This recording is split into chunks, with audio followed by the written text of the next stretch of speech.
Chanele leyi a yo va chanele ntsena na ku kurisa tiqambi ya kurisa tiqambi ta le kaya leti tshikeke vutlambi hikwalaho ka ku kala support ta vuya musicini tiqambi leti hehliweke hi marito yo biha nakona va kondza valan'wa va ri na tinyiko na vona va vuya musicini. Okay guys, ni kombela mdzumba na mina Lucas Nsimbi eka channel 1 hi karhi hi vulavula kahle hi tiqambi ta le kaya, tiqambi ta hina leti hi navelaka leswaku ti nga vuya musicini, tiqambi hinkwato leti mi ti navelaka. Mi nga rivali ku subscribe a yini ya vulavula na ku le ka comment section ma pfumeleriwa hi yindlu yin'we kumbe ekaya rin'we.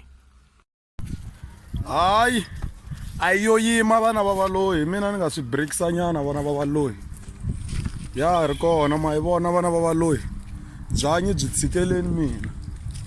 tshikeleni mina byanyi vana va valoyi.